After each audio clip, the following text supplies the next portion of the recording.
Hello दोस्तों, Aaradhya race academy के YouTube channel में आप सभी का स्वागत है। दोस्तों, राजस्थान में आयोजित रीट भर्ती परीक्षा लेवल 2 एसएसटी यानी कि सामाजिक अध्ययन के नवीनतम पाठ्यक्रम के अनुसार विश्व का भूगोल के जो टॉपिक सिलेबस में दे रखे हैं उन सभी टॉपिकों के अपन क्रम वाइज अति महत्वपूर्ण प्रश्न है वो पढ़ते हुए चल रहे हैं। आज अपनी दूसरे नंबर की क्लास है और दोस्तों टॉपिक का नाम है पृथ्वी की गतियाँ। पृथ्वी की गतियों से संबंधित आज मैं आपको टॉप 80 प्रश्न है वो बताने वाला हूं और इससे आपका पूरा का पूरा टॉपिक है वो भी क्लियर हो जाएगा। 2024 के नवीनतम पाठ्यक्रम पर यह आधारित है और आराध्या रेस एकेडमी के यूट्यूब चैनल को अगर आपने अभी तक सब्सक्राइब नहीं किया तो सब्सक्राइब जरूर करें, बेल आइकन को दबाएं, वीडियो को लाइक और अपने दोस्तों के पास में शेयर जरूर करें। और अगर आपने पिछली क्लास नहीं देखी है तो वो जरूर देखें। तो चलिए दोस्तों शुरू करते हैं। पृथ्वी की गतियों से संबंधित देखिए पहला प्रश्न है, किस तिथि को रात और दिन बराबर होते हैं? बताइए किस तिथि को रात और दिन बराबर होते हैं? तो दोस्तों इसका राइट आंसर हो जाएगा वो है 23 सितंबर को। याद रखना दोस्तों, 23 सितंबर को दिन और रात बराबर होते हैं। यहां पर बी नंबर का ऑप्शन राइट आंसर हो जाएगा। आगे देखिए सेकंड नंबर का प्रश्न है, इसमें देखिए विषुव या इक्विनॉक्स वर्ष के दो काल जब दिन और रात बराबर होते हैं होता है। बताइए दोस्तों, अभी बताया मैंने आपको 23 सितंबर और एक और याद रखना है दोस्तों वो है 21 मार्च। 21 मार्च और 23 सितंबर। यहां पर ए नंबर का जो ऑप्शन है वो इसका बिल्कुल सही उत्तर हो जाएगा।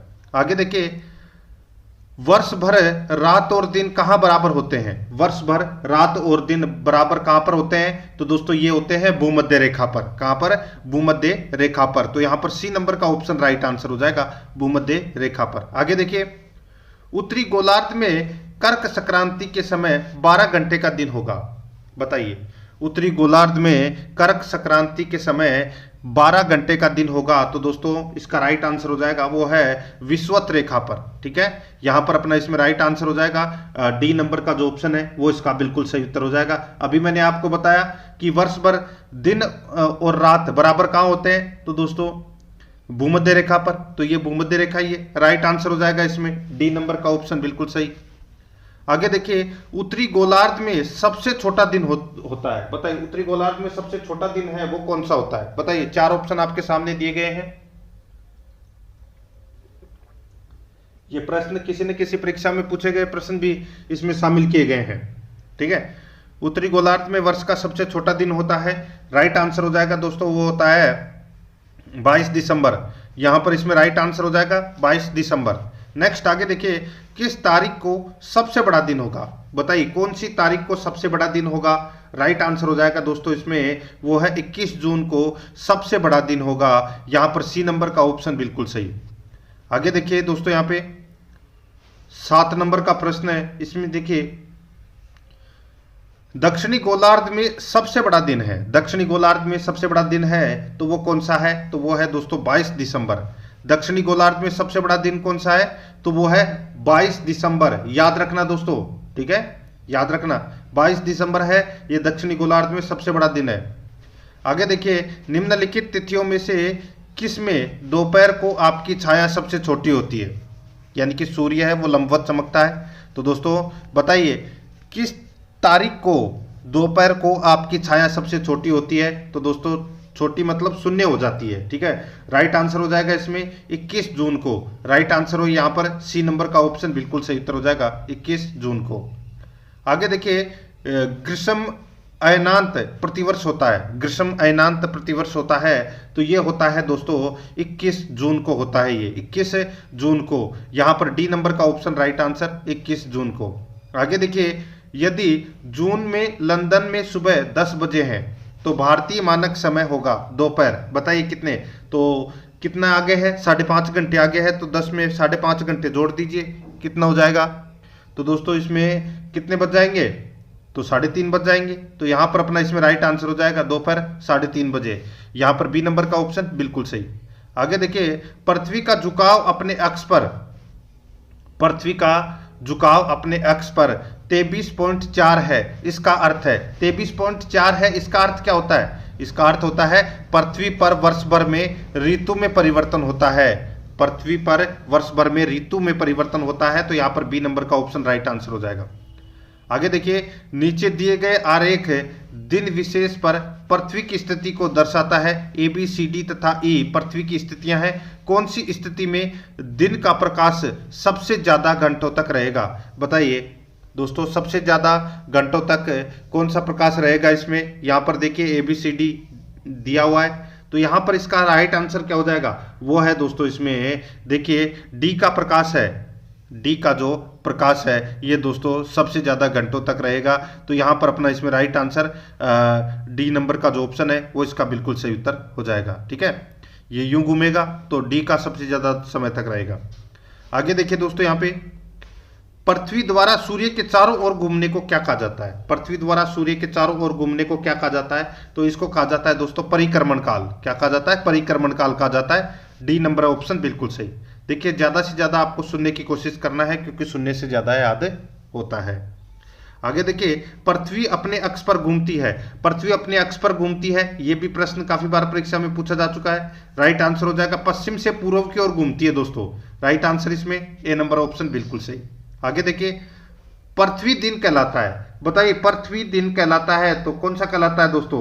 दोस्तों पृथ्वी द्वारा अपने अक्ष पर घूमने में लिया गया समय है, पृथ्वी द्वारा अपने अक्ष पर घूमने में लिया गया समय है वो पृथ्वी दिन कहलाता है। राइट आंसर इसमें सी नंबर ऑप्शन हो जाएगा। 16 नंबर का प्रश्न इसमें देखिए, पृथ्वी एवं सूर्य के मध्य अधिकतम दूरी की स्थिति कौन सी है? बताइए पृथ्वी एवं सूर्य के मध्य, पृथ्वी एवं सूर्य के मध्य अधिकतम दूरी की स्थिति को किस नाम से जानते हैं? तो दोस्तों किस नाम से जानते हैं? इसको अपसोर के नाम से जानते हैं दोस्तों, अपसोर के नाम से। ठीक है, अपसोर। आगे देखिए, यहां पर अपने कक्षीय समतल पर पृथ्वी के कोण क्या है? अपने कक्षीय समतल पर पृथ्वी के कोण क्या है? तो दोस्तों पृथ्वी का जो कोण है वो है दोस्तों 66.5 डिग्री। कितना है? 66.5 डिग्री है, याद रखना 66.5 डिग्री। तो यहां पर डी नंबर का ऑप्शन राइट आंसर हो जाएगा। आगे देखिए, निम्नलिखित में से कौन सी पृथ्वी दिन की परिभाषा है? कौन सी पृथ्वी दिन की परिभाषा है? तो आप यहां पर देख सकते हैं दोस्तों, देखिए पृथ्वी का अपने अक्ष पर एक चक्कर लगाने में जो लगा समय है वो पृथ्वी दिन है की परिभाषा है। मैंने आपको थोड़ी देर पहले बताया था। राइट आंसर इसमें डी नंबर का ऑप्शन बिल्कुल सही।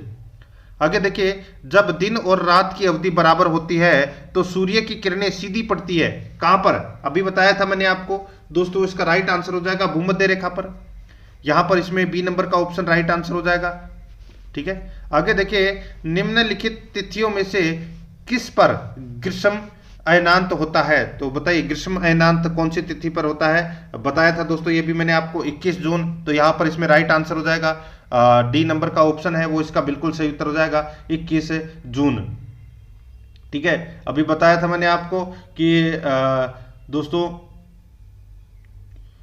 ग्रीष्म अयनांत प्रतिवर्ष 21 जून को होता है। ठीक है, तो यहां पर इसमें राइट आंसर क्या हो जाएगा?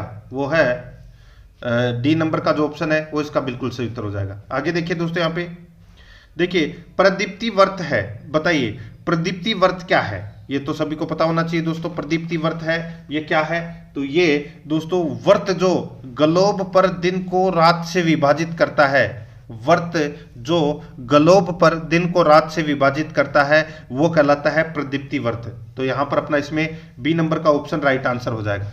आगे देखिए 22 नंबर का प्रश्न है, 21 मार्च और 23 सितंबर को पूरी पृथ्वी पर दिन और रात बराबर होते हैं, इसका कारण है। 21 मार्च और 23 सितंबर को पूरी पृथ्वी पर दिन और रात बराबर होते हैं, इसका कारण है। तो दोस्तों इसका कारण क्या है?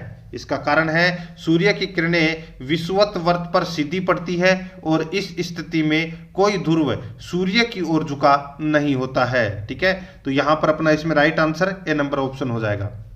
आगे देखिए, दक्षिणी गोलार्ध का सबसे लंबा दिन किस दिन होता है? दक्षिणी गोलार्ध का सबसे लंबा दिन किस दिन होता है? राइट आंसर हो जाएगा वो होता है दोस्तों 22 दिसंबर को। कब होता है? 22 दिसंबर को। डी नंबर का ऑप्शन बिल्कुल सही उत्तर हो जाएगा। आगे देखिए, दिन और रात होने का प्रमुख कारण है। दिन और रात होने का प्रमुख कारण क्या है? तो वो कारण है दोस्तों इसमें पृथ्वी का अपनी दूरी पर घूमना, पृथ्वी का अपनी दूरी पर घूमना। यहां पर सी नंबर का ऑप्शन राइट आंसर हो जाएगा। आगे देखिए, ध्रुव तारा सभी मौसमों में स्थिर दिखाई देता है, क्योंकि ध्रुव तारा सभी मौसमों में स्थिर दिखाई देता है क्योंकि दोस्तों ध्रुव तारा पृथ्वी के उत्तरी ध्रुव की कक्ष से कक्ष के ऊपर होता है। ध्रुव तारा सभी मौसमों में स्थिर दिखाई देता है क्योंकि ध्रुव तारा पृथ्वी के उत्तरी ध्रुव की अक्ष पर होता है। यहां पर सी नंबर का ऑप्शन राइट आंसर हो जाएगा। आगे देखिए, तारामंडल सप्तऋषि को पश्चिम निवासी किस नाम से जानते हैं? तारामंडल सप्तऋषि को पश्चिम निवासी किस नाम से जानते हैं? तो दोस्तों किस नाम से जानते हैं? तो ये जानते हैं दोस्तों बिग डिपर के नाम से जानते हैं, बिग डिपर के नाम से। सी नंबर का option right answer big dipper. आगे देखिए, पृथ्वी अपनी धुरी के चारों तरफ किस दिशा में घूमती है? पृथ्वी अपनी धुरी के चारों तरफ किस दिशा में घूमती है? तो दोस्तों ये घूमती है पश्चिम से पूर्व की ओर। ठीक है, पश्चिम से पूर्व की ओर। अभी बताया था मैंने आपको, बी नंबर ऑप्शन बिल्कुल सही। आगे देखिए, उत्तरी गोलार्ध में सबसे छोटा दिन होता है। उत्तरी गोलार्ध में सबसे छोटा दिन होता है तो ये होता है 22 दिसंबर को। ठीक है, 22 दिसंबर को। ठीक है, ए नंबर ऑप्शन बिल्कुल सही। आगे देखिए, भारत में सबसे छोटा दिन कब होता है? भारत में सबसे छोटा दिन कब होता है? तो दोस्तों भारत में सबसे छोटा दिन है, ये होता है भारत में सबसे छोटा दिन, ठीक है, तो ये होता है 22 दिसंबर को। ठीक है, 22 दिसंबर को सबसे छोटा दिन होता है। बी नंबर का ऑप्शन राइट आंसर। आगे देखिए, उत्तरी गोलार्ध में वर्ष का सबसे लंबा दिन है। उत्तरी गोलार्ध में वर्ष का सबसे लंबा दिन है तो वो कौन सा है? तो दोस्तों सबसे लंबा दिन है वो है 21 जून। ठीक है, 21 जून राइट आंसर हो जाएगा यहाँ पर। बी नंबर का ऑप्शन बिल्कुल सही। आगे देखिए, उत्तरी गोलार्ध का सबसे लंबा दिन कौन सा है? उत्तरी गोलार्ध का सबसे लंबा दिन है वो हो जाएगा दोस्तों 21 जून, बताया मैंने अभी आपको। सी नंबर ऑप्शन बिल्कुल सही। आगे देखिए, अलग अलग ऋतुओं में दिन समय और रात्रि समय के विस्तार में विभिन्नता किस कारण से होती है? अलग अलग ऋतुओं में दिन समय और रात्रि समय के विस्तार में विभिन्नता किस कारण होती है? तो दोस्तों ये होती है किस कारण? देखिए, अपने को कूट भाषा में उत्तर देना है। उपयुक्त कथनों में से कौन सा इसमें सही है वो बताना है। तो दोस्तों यहाँ पर देखिए, पृथ्वी का सूर्य के चारों ओर दीर्घवर्तीय रीति से परिक्रमण, पृथ्वी का नत अक्ष पर परिक्रमण। ठीक है, तो ये दोनों कारण है दोस्तों। तो यहाँ पर 2 और 4 है वो इसमें सही है, बाकी पहला और तीसरा है वो इसमें क्या है, गलत दे रखे हैं। तो यहाँ पर अपना इसमें बी नंबर का ऑप्शन बिल्कुल सही उत्तर हो जाएगा। आगे देखिए, दिन रात जिस कारण होते हैं वह है। दिन रात जिस कारण होते हैं वह है, तो दोस्तों इसका राइट आंसर हो जाएगा वो किस कारण होते हैं दिन रात? तो दोस्तों भू परिक्रमण के कारण। ठीक है, भू परिभ्रमण के कारण। तो यहां पर अपना इसमें right answer B number option हो जाएगा। आगे देखिए, जब दिन और रात की अवधि बराबर होती है तो सूर्य की किरणें सीधी पड़ती है। कहां पर? बताया था मैंने अभी आपको, भूमध्य रेखा पर। बी नंबर ऑप्शन बिल्कुल सही। आगे देखिए, मौसम परिवर्तन पृथ्वी की गति की किस विशिष्टता से होता है? बताइए, मौसम परिवर्तन पृथ्वी की गति की किस विशिष्टता से होता है? राइट आंसर हो जाएगा दोस्तों, ये होता है, देखिए, सूर्य के चारों ओर परिक्रमा से दूरी पर 23.5 डिग्री अंश का झुकाव होने के कारण।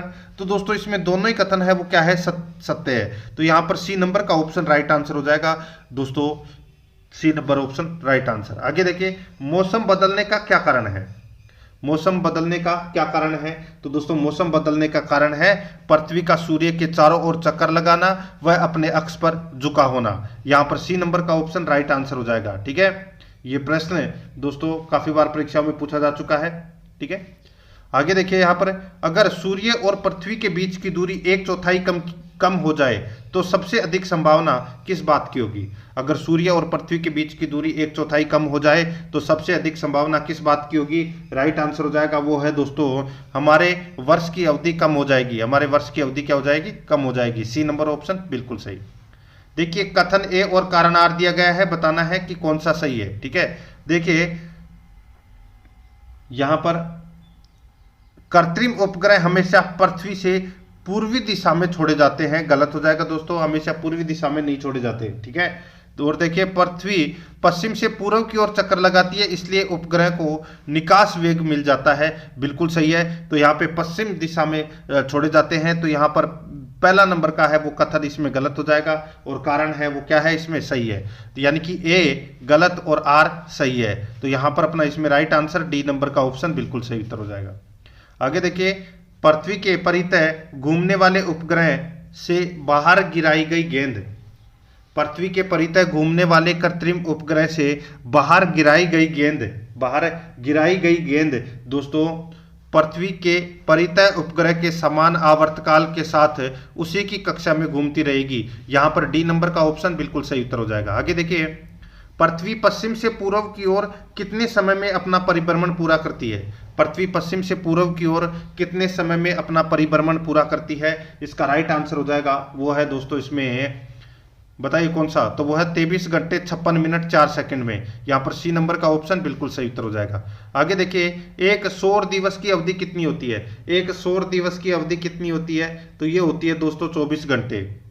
ठीक है, एक सौर दिवस की अवधि कितनी होती है? 24 घंटे। यहाँ पर ए नंबर ऑप्शन बिल्कुल सही। आगे देखिए, पृथ्वी 1 घंटे में कितने किलोमीटर की परिभ्रमण दूरी तय करती है? पृथ्वी 1 घंटे में कितने किलोमीटर की परिभ्रमण दूरी तय करती है? इसका राइट आंसर हो जाएगा वो है दोस्तों 1610 किलोमीटर। यहाँ पर डी नंबर का ऑप्शन राइट आंसर हो जाएगा 1610 किलोमीटर। आगे देखिए दोस्तों, यहाँ पे पृथ्वी की परिभ्रमण गति के कारण परिवर्तन होता है। पृथ्वी की परिभ्रमण गति के कारण परिवर्तन होता है, बताइए कौन सा परिवर्तन होता है? राइट आंसर हो जाएगा इसमें वो है दिन और रात बनना, यानी कि दिन व रात बनना। तो यहाँ पर सी नंबर ऑप्शन बिल्कुल सही। आगे देखिए, पृथ्वी का परिक्रमण मार्ग है, पृथ्वी का परिक्रमण मार्ग कितना है? तो यह है दोस्तों 96 crore kilometre. C number option बिल्कुल सही, 96 करोड़ किलोमीटर। आगे देखिए, पृथ्वी सूर्य की एक परिक्रमा पूरी करती है। पृथ्वी सूर्य की एक परिक्रमा पूरी करती है, तो ये पूरी करती है दोस्तों 365 दिन 5 घंटे 48 सेकंड में। यहाँ पर डी नंबर का बी नंबर का ऑप्शन बिल्कुल सही उत्तर हो जाएगा। एक परिक्रमा पूरी करती है 365 दिन 5 घंटे और 48 सेकंड में। बी नंबर ऑप्शन बिल्कुल सही। आगे देखिए, पृथ्वी की परिक्रमण गति के कारण होते हैं, पृथ्वी की परिक्रमण गति के कारण होते हैं, तो दोस्तों राइट आंसर हो जाएगा। देखिए, दिन रात छोटे व बड़े होते हैं, ध्रुवों पर 6 माह के दिन और 6 माह की रातें होती है, बिल्कुल सही है। ऋतु परिवर्तन होते हैं, बिल्कुल सही है। राइट आंसर हो जाएगा उपरोक्त सभी, डी नंबर का ऑप्शन बिल्कुल सही। 47 नंबर प्रश्न है, पृथ्वी अपने परिक्रमण मार्ग में 1 घंटे में कितनी दूरी तय करती है? बताइए 1 घंटे में कितनी दूरी तय करती है? राइट आंसर हो जाएगा दोस्तों इसमें देखिए, यहाँ पर 1,09,500 किलोमीटर की दूरी तय करती है 1 घंटे में। ठीक है, राइट आंसर हो जाएगा यहाँ पे ए नंबर ऑप्शन बिल्कुल सही उत्तर हो जाएगा। आगे देखिए, किस तिथि को पृथ्वी सूर्य से सर्वाधिक दूर होती है? किस तिथि को पृथ्वी सूर्य से सर्वाधिक दूर होती है? इसका राइट आंसर हो जाएगा वो है इसमें 4 जुलाई को। सी नंबर का ऑप्शन बिल्कुल सही, 4 जुलाई को। आगे देखिए, अपसौर सर्वाधिक दूर की स्थिति में पृथ्वी सूर्य से कितनी दूर होती है? अपसौर सर्वाधिक दूर की स्थिति में पृथ्वी सूर्य से कितनी दूर होती है? इसका राइट आंसर हो जाएगा वो है दोस्तों 15.2 हजार, देखिए 15.2 करोड़ किलोमीटर। ठीक है, करोड़ किलोमीटर। ठीक है, तो यहां पर अपना इसमें डी नंबर का ऑप्शन बिल्कुल सही। आगे देखिए, किस तिथि को पृथ्वी सूर्य से सर्वाधिक निकट होती है? किस तिथि को पृथ्वी सूर्य से सर्वाधिक निकट होती है? राइट आंसर हो जाएगा दोस्तों इसमें यह होती है दोस्तों 3 जनवरी को। ठीक है, 3 जनवरी को। बी नंबर का जो ऑप्शन है वो इसका राइट आंसर हो जाएगा। आगे देखिए, उपसौर की स्थिति में पृथ्वी सूर्य के कितने निकट होती है? बताइए, पृथ्वी सूर्य के कितने निकट होती है उपसौर की स्थिति में? तो दोस्तों राइट आंसर हो जाएगा वो है 14.7 करोड़ किलोमीटर। 14.7 करोड़ किलोमीटर। याद रखना, यहाँ पर सी नंबर का ऑप्शन यहाँ पर डी नंबर का ऑप्शन बिल्कुल सही उत्तर हो जाएगा। ठीक है, 14.7 किलोमीटर। आगे देखिए, उत्तरी गोलार्ध का सबसे बड़ा दिन व दक्षिणी गोलार्ध का सबसे छोटा दिन होता है। उत्तरी गोलार्ध का सबसे बड़ा दिन और दक्षिणी गोलार्ध का सबसे छोटा दिन होता है कौन सी तारीख को? तो वो होता है दोस्तों 21 जून को। राइट आंसर हो जाएगा यहाँ पे ए नंबर ऑप्शन बिल्कुल सही। आगे देखिए, 21 जून को सूर्य की सीधी किरणें पड़ती है। 21 जून को सूर्य की सीधी किरणें पड़ती है, तो दोस्तों ये 23.5 डिग्री उत्तरी अक्षांश पर पड़ती है दोस्तों ये। ठीक है, राइट आंसर हो जाएगा यहाँ पे ए नंबर का ऑप्शन बिल्कुल सही उत्तर। आगे देखिए, उत्तरी गोलार्ध का सबसे छोटा दिन और दक्षिणी गोलार्ध का सबसे बड़ा दिन होता है।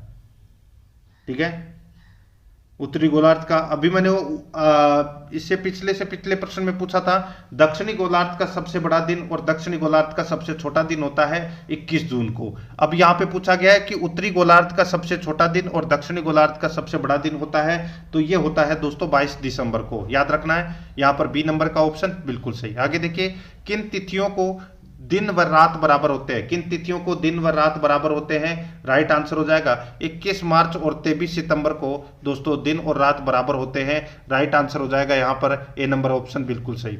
आगे देखिए, वसंत विषु किस तिथि को होता है? बताइए, वसंत विषु किस तिथि को होता है? ये होता है दोस्तों 21 मार्च को। राइट आंसर इसमें ए नंबर ऑप्शन हो जाएगा 21 मार्च को। आगे देखिए, पृथ्वी की उत्पत्ति के संबंध में गैस राशि परिकल्पना का प्रतिपादन किस वैज्ञानिक द्वारा किया गया?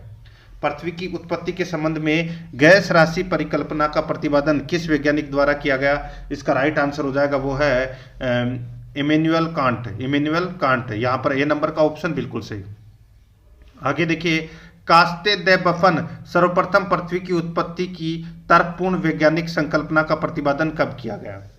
कास्टे दे बफन सर्वप्रथम पृथ्वी की उत्पत्ति की तर्कपूर्ण वैज्ञानिक संकल्पना का प्रतिपादन कब किया गया? इसका राइट आंसर हो जाएगा दोस्तों ये किया गया 1745 में। ए नंबर का ऑप्शन बिल्कुल सही 1745 में। आगे देखिए, कांट की वायव्य राशि परिकल्पना किस मूलाधार पर टिकी थी? कांट की वायव्य राशि परिकल्पना किस मूलाधार पर टिकी थी? इसका राइट आंसर हो जाएगा वो है दोस्तों इसमें देखिए, कणों के आपसी टकराव के भ्रमण गति में वृद्धि होती है, निहारिका के आकार में वृद्धि के साथ गति भी होती है। राइट आंसर हो जाएगा इसमें उपरोक्त सभी। सी नंबर ऑप्शन बिल्कुल सही। आगे देखिए लाप्लास ने निहारिका परिकल्पना कब दी? लाप्लास ने निहारिका परिकल्पना कब दी? दोस्तों यहां पर इसका राइट आंसर हो जाएगा, ये दी थी दोस्तों 1796 में दी थी। कब दी थी? 1796 में। ये ऑप्शन काट लेना यहाँ पे, ठीक है। सन पूछा है 1796 में, आपको इसमें याद रखना है, ठीक है। आगे देखिए दोस्तों, यहाँ पे इसको छोड़ देना। आगे देखिए, चैम्बरलिन ने ग्राणु परिकल्पना का प्रतिपादन कब किया? चैम्बरलिन ने ग्राणु परिकल्पना का प्रतिपादन कब किया? तो ये किया था दोस्तों 1905 में। ए नंबर का ऑप्शन बिल्कुल सही 1905 में। आगे देखिए, किस विद्वान ने सर्वप्रथम वायुमंडल का संगठन, उष्मा की प्राप्ति तथा महासागरों की उत्पत्ति संबंधी सिद्धांत दिए? किस विद्वान ने सर्वप्रथम वायुमंडल का संगठन, उष्मा की प्राप्ति तथा महासागरों की उत्पत्ति संबंधी सिद्धांत दिए? इसका राइट आंसर हो जाएगा वो है चैम्बरलिन ने। यहां पर ए नंबर का ऑप्शन बिल्कुल सही चैम्बरलिन। आगे देखिए, पृथ्वी की उत्पत्ति के संबंध में जर्मन दार्शनिक कांट ने वायव्य राशि परिकल्पना को किस सन में प्रतिपादित किया?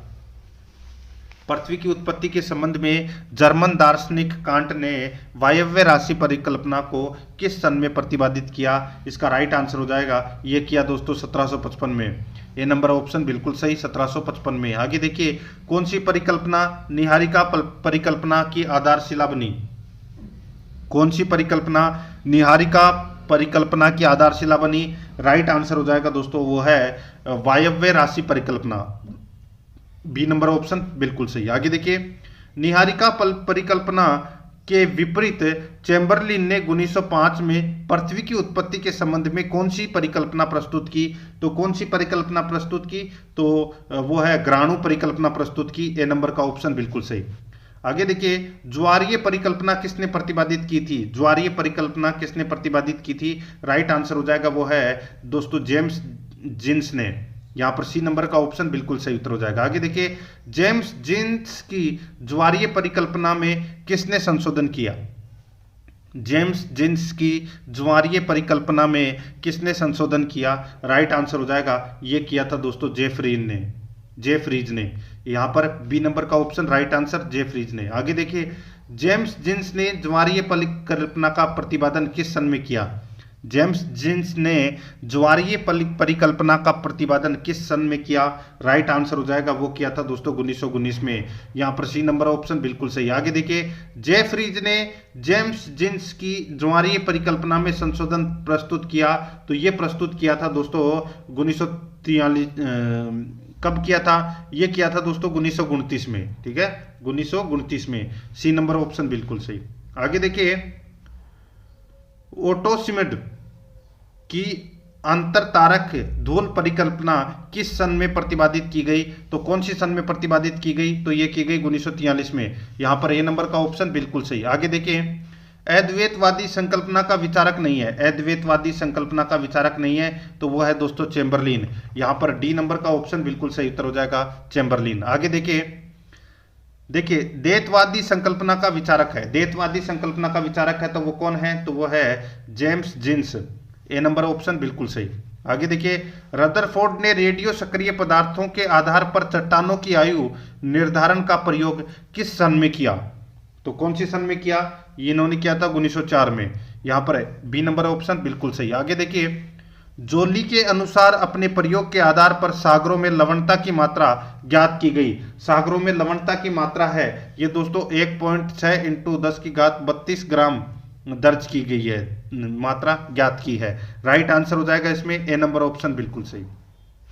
आगे देखिए, जोली के अनुसार प्रतिवर्ष भूतल से कितने ग्राम लवण महासागरों में जमा किया जाता है, तो बताइए इसका राइट आंसर हो जाएगा वो है 1.56 × 10⁻14। ठीक है, राइट आंसर इसमें बी नंबर ऑप्शन हो जाएगा।